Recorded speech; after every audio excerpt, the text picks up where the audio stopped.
Hello, this is part 2 of my video on how to compute the triple integral over this region of this density function. Last time we tried Cartesian coordinates and it didn't go too well. I think we got an integral that was set up correctly and that might have eventually given us the correct mass of this solid, but it just didn't look very nice. It didn't look like something I wanted to do all the algebra necessary to integrate it. I could have gone to the integration tables and looked up integrals of some nasty looking things and tried doing all the algebra, but it just doesn't seem like a good use of my time. So instead, we're going to try computing the integral in cylindrical coordinates. Now, in cylindrical coordinates, again, we're going to have three integrals, 1, 2, 3, a density function, and a dv. This time the dv is going to be something like this. It's going to be r dz dr d theta.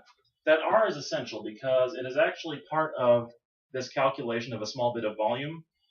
And one way you can see how it's essential from just looking at the units in this picture is we're thinking of this as a density function. So this is measured in units of mass per unit volume. So the dimensions are mass over volume. Well, volume is really length cubed. That is dimensionally. I'm not saying the volume of something is always this length cubed. But the dimensions of density are mass over the cube of a length dimension, which means I need three length dimensions over here in order to get a mass when I do the integral. Well, I have a length dimension here, and I have a length dimension here because this is a small change in length, a small change in height, really. And this is a small change in length, or radius. The d theta is unitless. It's a change in angle, and angles, when we work with them in calculus, don't really have units. We can think of an angle as being measured in degrees or in radians, but those things are not true units in the way that a length is. Anyway, so I have three lengths here, which is exactly the number I need to cancel this out. If I didn't have the r here, this dv would actually be just a length squared, which would be more like an area. Anyway, that's one reason, just one heuristic you can use to see why the r is necessary here. It doesn't explain why it should be exactly r and not something else, but I wanted to share that in case it helps you remember. Anyway, let's get to work on finding the limits of integration for this integral. By the way, I did make a choice in writing r dz dr d theta rather than r dr dz d theta or some other ordering. I feel that d theta on the outside almost always works for problems that I do.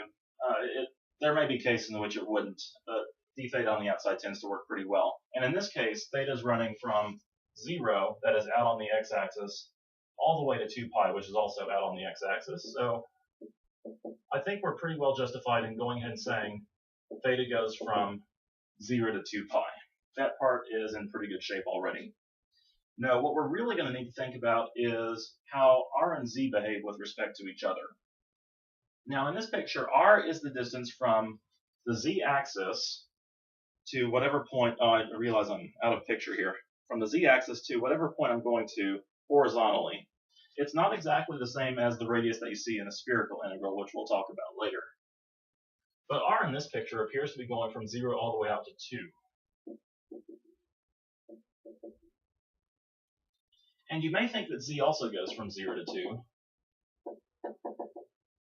And in a way you would be right, but in this case you wouldn't be exactly right, because r is going from 0 to 2, and z also goes from 0 to 2, but they don't do that independently.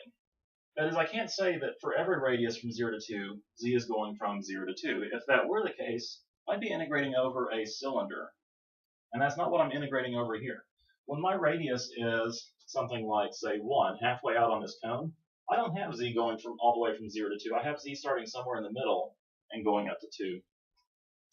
So I think that the fact that z always goes to 2, that's reasonable. But this one I think needs some work. That's what we got to figure out. Where is z starting as a function of r?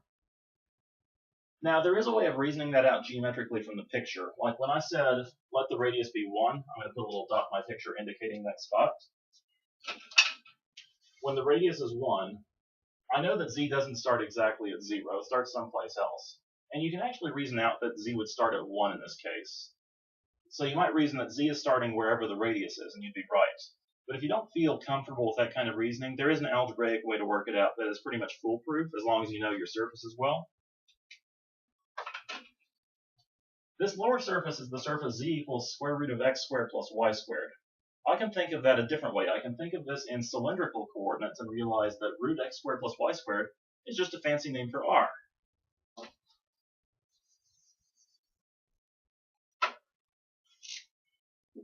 So really I'm going from z equals r up to z equals 2.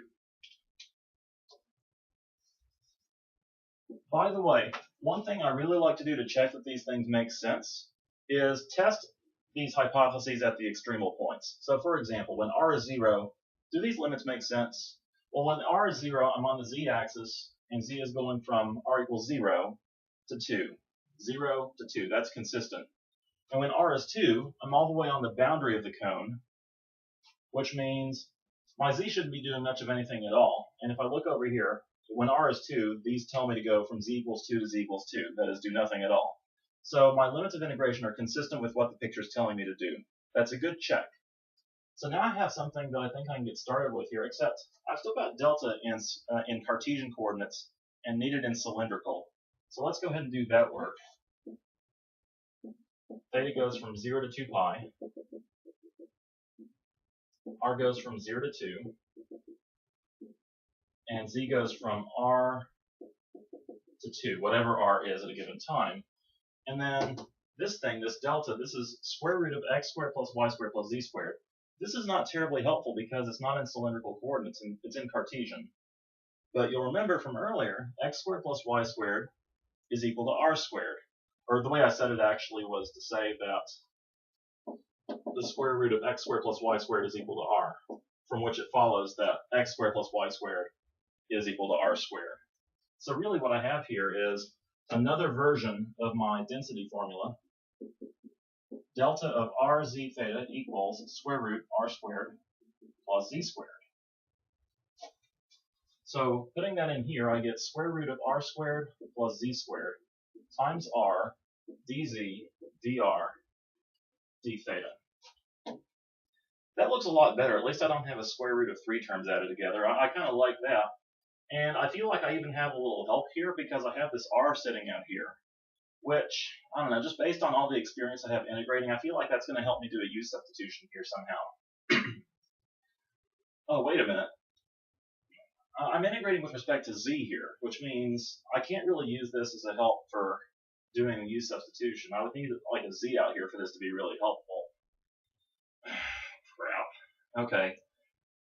I don't think this is going to work well either. I think this is another one of those where I could do it using an integration table, but this is just, I don't think this is going to get me there quickly. So I don't like this one very much. I thought it was a good idea to start with z on the inside because I always like going lower surface to upper surface. That helps me think about these things.